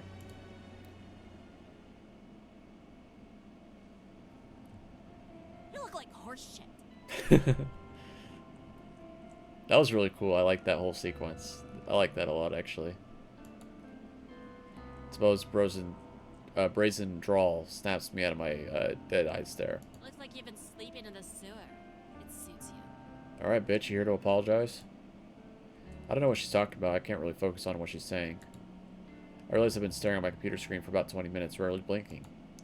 My mouth is dry, as though I've stopped producing saliva altogether. A dull throb in my lap causes me to cross one leg over the other in an attempt to get comfortable. You know, I'm talking here. It's rude to ignore your superior. Bitch, I'm having multiple orgasms over here. Leave me alone. I swallow in an attempt to moisten my parched throat before I speak with it, speaking in a cracked voice. Do you need something? Thought you should know that Shinya and I are gonna hit the town on Friday night. Turns out he's fancied me for a while now. Oh, he finally grew some balls and asked you? In the end, seems like the better gal won, don't you think? Sure. Seems that way. Is that all? I don't need him, dude. I just had like 14 orgasms in the bathroom. I can't tell Tomo is trying to get under my skin, but I'm honestly not in the mood to deal with it right now. I'm too horny. I thought you'd be more torn up about it. I don't care in the slightest. Why don't you go sit back at your desk? Yeah, I'm getting off over here. Whatever. Hey, maybe I'll meet you after work again. Oh, she's bullying us, huh? Well, I have a power, lady. Why? So you can attack me again? I realize my voice is louder than intended. A few people tilt their heads quizzically. Tomo takes a cautious step back. Keep your voice down, psycho. Stuff like that's between me and you. And yeah. You assaulted me. I should report you to the police. Yeah, bitch. Don't you dare. I'll hit you again. Lost for words, Tomo turns tail and runs away. I sigh and lean back in my office chair. Why do I feel exhausted? Because you just had like 30 orgasms in the damn restroom, dude. My mind flickers, piecing together fragments of memory from the bathroom a short while ago. That's right. I let myself get carried away in the exhilaration of my success. I temporarily stepped away from my own body. I let my barest instincts take over. Or basest. But I'm in control now. I'm myself again. I'm Noriko, stoic and unflinching. I'm Corpse Girl, successful and feared. I can kill people as easily as I can manipulate a photo. People like Tomo should be scared of me. People like Tomo shouldn't mess with me. I'm in control now.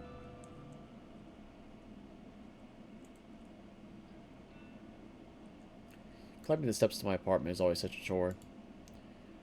I wish I'd moved into a building with an elevator, but I simply couldn't afford it when I first moved on my own last year. These old apartment buildings creak and groan when you ascend the stairs.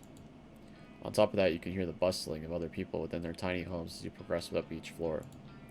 There's always a slight whiff of mold or mildew whenever I ascend the stairs. I want to chalk it up to the fact that the building is so old, but it is possible that some of the residents here don't keep their apartments very clean. At the very least, this neighborhood is decent. I feel safe in my home, even if it's small and cramped. And my neighbors are respectful, from what I can tell, not that I really know them at all. In fact, the only neighbors I have regular contact with are the same ones that I leech Wi-Fi from. Some middle-aged divorced guy named Kenji, who lives on the floor below me, and his daughter, Momo. Kenji's a decent enough guy. He works overnight, which unfortunately means Momo is left home alone a lot of the evenings. Momo's a sweet girl, perhaps 6 or 7 years old. Occasionally I hear of her singing drift up in my apartment, but it doesn't really bother me too much. She's just a kid. It's the very same Kenji and Momo I bump into when I'm climbing the stairs this evening. Oh, good evening. What's up? Yo. Hello. We're just on our way to get some dinner. Isn't that right, Momo? Yes. She talks like her friend. That sounds nice. I hope you have a good meal. Thank you. Say, are you feeling okay? You look like you've been in some trouble. Just had 40 orgasms in the bathroom at work. How are you doing? There's dirt or something all over that side of your face. Yeah, I was on the bathroom floor diddling myself. I tilt my head back and reach behind my cheek. Sure enough, dried muck has blended in my makeup and caked on my face. It seems like the eyeliner is smeared as well. Is this from when I fell in the bathroom? Damn it, have I looked like this all day? Oh, right. I try to make up some lies so Kenji doesn't worry about me. I actually fell asleep on the train home, and I guess the seats were kind of dirty. Is that so? You should wash your face and do your makeup again. I can help if you like. I can't help but smile slightly at Momo's generous offer. Thank you, Momo. I'll be sure to wash up and make myself look nice again. You should go have dinner with your dad. The girl nods resolutely. Well, I hope you're okay at any rate. Have you been working hard at the bank? Nope. Oh, actually, I just work at the head office for the bank, so... Oh, that's right. Sorry. Data something, right? Murder. Yeah, data entry. It's a bit dull, but I'm happy enough. That's good. That's very good. I know it's hard for kids like you to get good work in this economy. When you find a job like that, you really have to hold on to it. When I was your age, I could only find cleaning work. I must have had a dozen different janitorial jobs. Before I met Momo's mother. I blink a couple times. It's not like I talk to this guy often. Really, we hardly know each other. Still, I've never heard him actually mention Momo's mother before. Most of the things I know about him, I've just pieced together from some context. Mom? Of course, things are different now. I have Momo, and her mother isn't around anymore. Cleaning work doesn't cut it these days. Did we kill her? I was really lucky to get into security. It means I can work overnight while Momo sleeps, and I can still take her to school every day. Security, of course. Now I remember. He didn't mention it when we first met, what he does for a living. Memory serves, he worked at a private security company. I assume he guards corporate offices or parking lots, something like that. Anyway, what was I saying? Oh, yeah. Hold on to a job if you like it. That's very important. Yep. Thank you. I'm happy at Temujin, so I plan to stay there. Very good. Oh, Momo was telling me earlier what she wants to do when she grows up. Weren't you, Momo? I don't care. Dad? What? Come on now. Tell Nariko what you want to be. Don't care. A scientist. Oh, cool. Wow, a scientist. That's a great job. I'll be rooting for you, Momo. The girl blushes and hides behind her dad. She's inherited her mother's book smarts, I'm certain. She definitely didn't get her brain from me. I could tell. Anyway, we're gonna get going. Enjoy your evening, Nariko. I will. Thank you. You too. Bye-bye, Momo. Bye-bye. The two of them bow their heads and follow the rest of the stairs down. I continue up the next flight of stairs, reaching the landing, then turn the corner to enter my own apartment.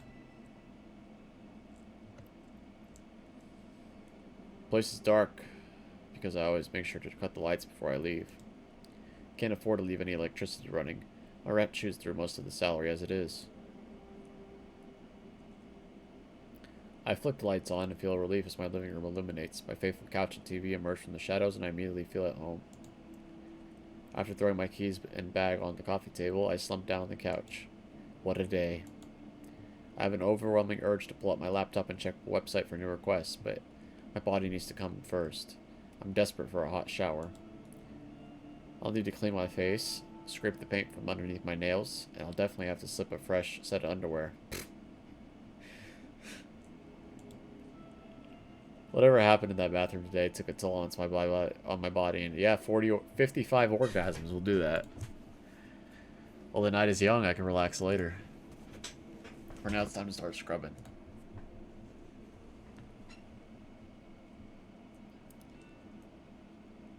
Thursday morning. The convenience store is a little more crowded than usual, but not that I could tell. The mundane chatter of business people, students, workers buzz in the air like a swarm of relentless flies. Throughout the drone of mingled conversation, I happen to catch a few interesting words here and there. Have you seen that one website? Uh-oh. What do you mean by request a death? My lips curl into a half smile, half snarl. Since he always cheats, I thought I might upload his photo. And you think Corpse Girl really exists? To hear so many people talking about Corpse Girl websites is enough to make my nerves tingle. Well, don't have orgasms here, dude. You'd have to go home and change and then go to work. However, I know they're not really talking about it because of Akan Suramaki's death. As far as I can tell, her death wasn't reported through the news as a suspicious case. The only source of information I could locate about her was her obituary. That didn't mention anything about foul play, so there's no way anyone could know about Corpse Girl was involved. People are talking about the website in the same way they've always have.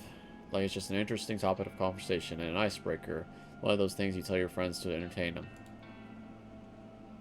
And therein is my issue with the website as a topic of conversation. It's just an urban legend, a point of discussion that inevitably fizzles out and is forgotten. People talk about it, people visit the website out of curiosity, but very few people take action and request a death. I was curious about that, I'm glad they answered.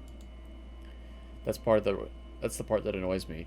If people don't actively participate, how can I prove to myself to the world? How can Corpse Girl claim her victims if there's no victims to be claimed? As long as the website is simply a talking point, a myth, an icebreaker, then Corpse Girl's ambitions will remain unfulfilled. To be fair, I haven't provided any compelling reason for people to take this website seriously. The death toll is humiliatingly low. I need to ramp it up and set up my game, for Corpse Girl's sake. Until I manage to do that, people will continue to simply discuss the website in hushed tones, like it's some taboo fantasy that shouldn't be spoken of.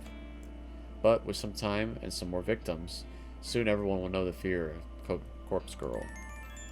Thanks to the constant drone in the convenience store, I barely register the quiet melody of her ringtone. Eventually, my ears become keen enough to pick it out, and I answer my phone. Hey. Good morning, Noriko. Is this a bad time? Yep. Not at all. I'm at the convenience store. Oh, good. I wanted to catch you before work. No worries. I actually meant to call you yesterday, but the day got away from me. I had 65 orgasms in the bathroom. That's okay. I wanted to ask if you spoke to Shinya yet? Yep. I sure did. Guess what? You're fired. What? You start work on Monday. You'll be doing data entry with me. We might even get to sit near each other. Oh, joy. Oh my gosh. Really? Are you telling the truth? Nope. Of course. Pranked. When have I ever lied to you? Oh, Noriko. I'm so excited. Thank you. Thank you so much. Does this mean I can quit the maid cafe now? Yeah, quit. Fine. I don't give a shit. Work 2 jobs. Yep. Quit today if you can. Oh my gosh. Thank you. Thank you. It's not that big of a deal. I just asked a guy who had a crush on another girl to do it for me. Allie, are you crying? Pussy? You crying, pussy? I'm so happy. Alright, calm down. It's just a job. I didn't cure your cancer. Making Aoi so overwhelmingly happy makes me feel really good. I care so much for this girl. Her happiness is vital to me, really? I owe you so much. And Shinya, too. I know. I'll buy him a gift to give him on my first day. Do you think he'll like that? He doesn't deserve it. Yeah, I'm sure he will. That's a great idea, Aoi. Owie. I can't get over that. What does he like? Blondes. I managed to spill the answer to that without having to think twice. Crime novels. And blondes. Oh, really? Oh, his dad is a detective, right? Okay, I can get something like that. Right now, I'm going to march into the cafe and quit. You tell him. Good luck, kid. Okay. Bye, Noriko. Call in and I smile. Owie sounded so happy. But I'm really glad I can help her out. She deserves to be happy. Not like these other bitches I keep killing. I barely have time to select a can of coffee from the line of refrigerated shelves before my phone rings again. Huh? Aoi? Sorry to call again, Noriko. I just, something was bugging me, so... What's up? A sec. I gotta take a piss so bad. I'll be right back. Did I, this is going to sound stupid. Alright. Did I thank you for getting me the job? Oh, for fuck's sake, Owie. Just... You don't have to. Oh, yeah, you did. A few times, I think. Okay, phew. I just wanted to check. It was bothering me. And I didn't want to come off as ungrateful, so... I'm a murderer. I don't know if you know this. You know what? Just to make sure. Thank you, Noriko. I murder people and it gives me sexual pleasure. Okay, I'm going now, really. Bye-bye.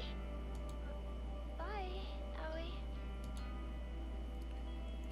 Claw into my brow furrows. That was strange, but maybe not so strange for Owie. I guess she really wanted to be polite. I shrug it off and return to selecting my coffee for the day.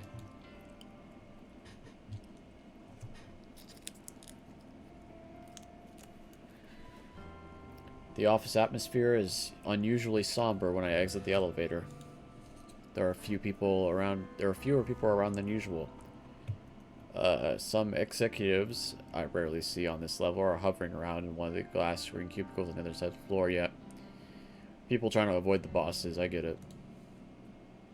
I spy Shinya standing at his desk, talking quietly on the phone. He's nodding and bowing a lot, despite the fact whoever's on the other end can't see him. I want to ask somebody what's going on, but nobody seems to notice me arriving. I shuffle my way to my desk and sit down. I spent some time looking over at the spreadsheet of today's tasks. After going through it thoroughly, Shinya arrives in front of my desk, seemingly out of breath. Noriko, has anyone filled you in yet? Just got here, bitch. No, what's going on? Why is half the office empty? Well, you see, somebody within the company died yesterday. Really? This is gonna give me 95 more orgasms. Somebody we know? Shinya shakes his head slowly, his expression gravely serious. Nobody you would have interacted with. She was an exec, up on the 21st floor. Yeah. Apparently, she never showed up yesterday, but her coworkers just assumed she was taking a personal day. We're gonna get so off on this, it's gonna be ridiculous. Like, People started getting the news in the afternoon. She was involved in some sort of accident. we're gonna Now need a she's- couple towels. Dead? Shinya glares at me, his narrow pupils seemingly accusing me of being tactless. Yes. Dead. So, I mean, I get it's a tragedy and all, but how does this explain where everyone is today?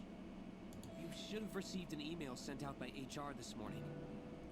Basically, everyone is being offered professional grief counseling. Seriously? I think some people are taking up the offer, but I suspect some other employees are using the opportunity to skip out on work. I would, totally would, honestly. Like, me coming to the office isn't gonna bring her back. I mean, I might as well sit home and watch, I don't know, Courage the Cowardly Dog some more. I don't know. Regardless, what happened to Miss Tsurumaki was a tragedy. So unexpected. I blink a few times, getting ready to turn my back to my computer. Mrs. Tsurumaki. Wait, what was her name? Get ready. Get the towels ready. Huh? Ms. Tsurumaki? It should be in the email. Oh, God. She had a young daughter and everything. It's really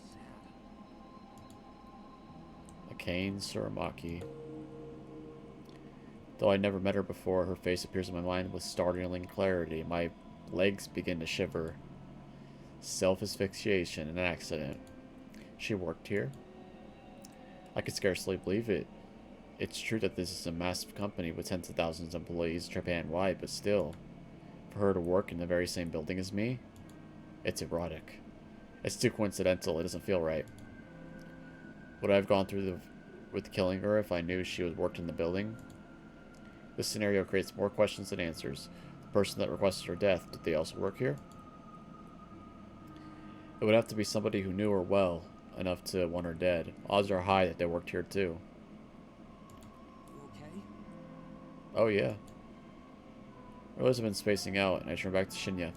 Yeah, sorry. Just thinking is all. Well, grief affects us all in different ways. I think. It affects me quite positively, actually.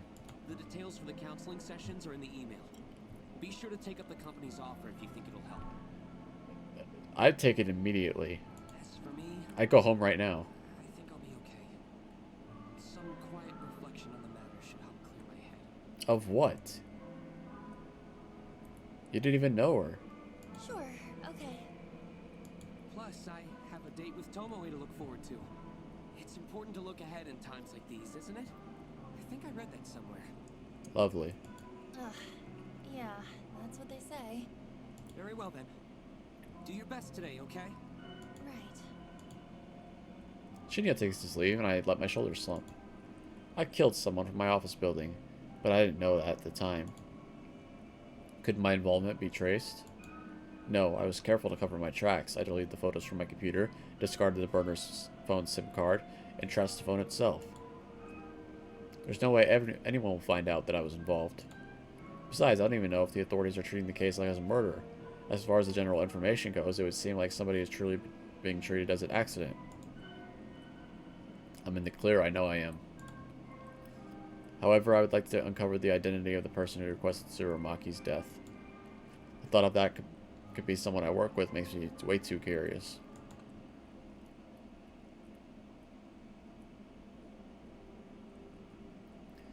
Despite work being eventful this morning, the rest of the day was Despite work being eventful this morning, the rest of the day passed quietly. This is my bedroom. I have a fleur-de-lis here. I have a... what is this, a spade? I don't know. I'm so fucking tired. It's a diamond. Chess. We have a teddy bear that's dead with angel wings.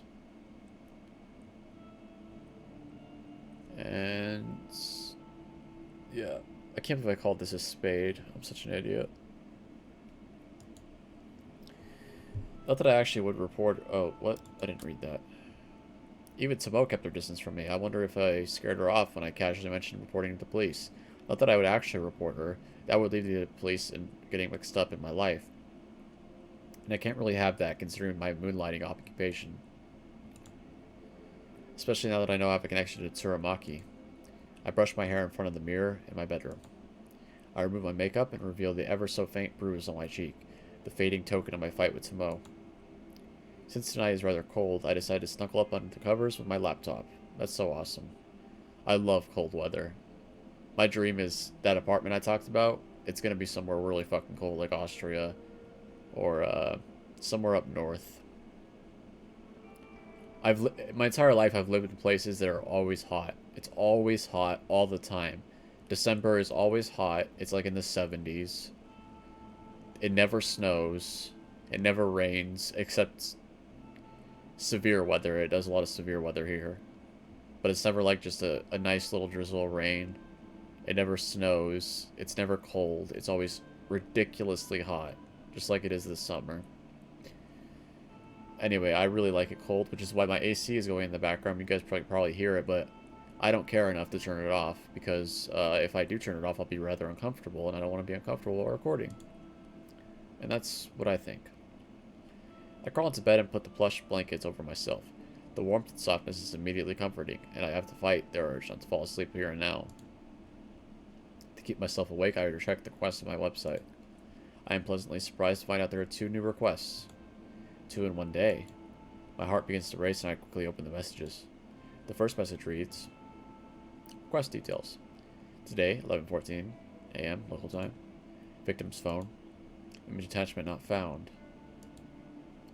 No image attachment. What? I thought I configured the website to reject requests unless an image is attached. This is really irritating. I got my hopes up for nothing. It takes me a second to remember there's a second request in the waiting. My optimism is renewed. I hurriedly quicken the message unread. Request details.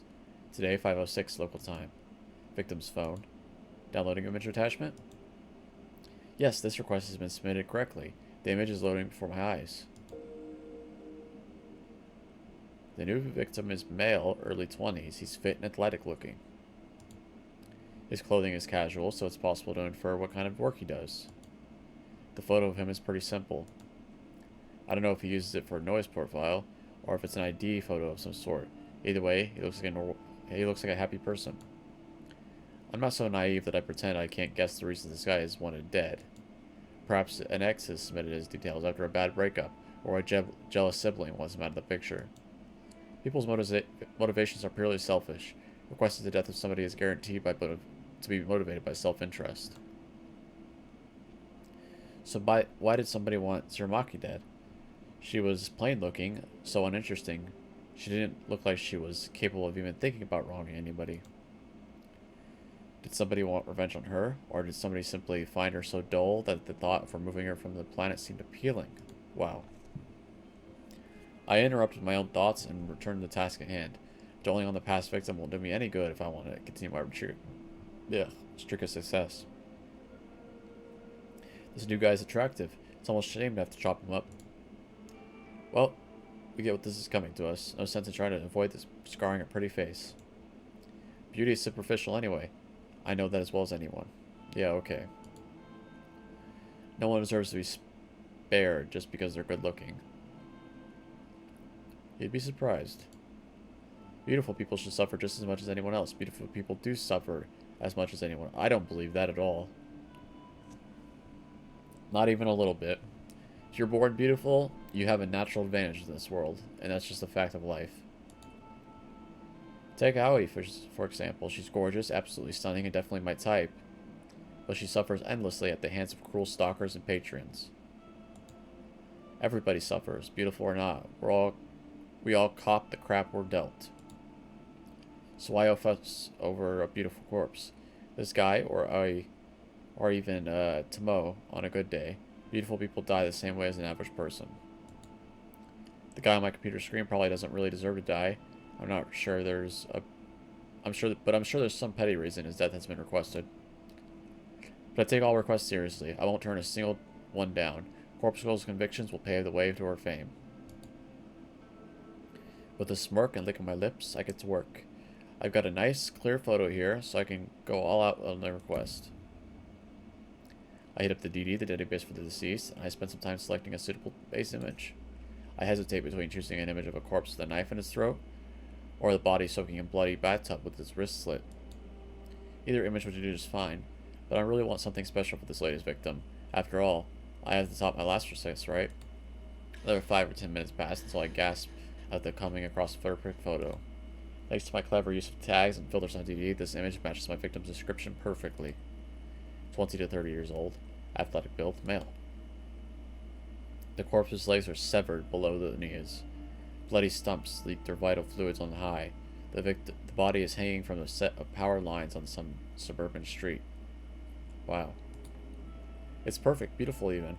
It will help me create a beautiful death for this beautiful person.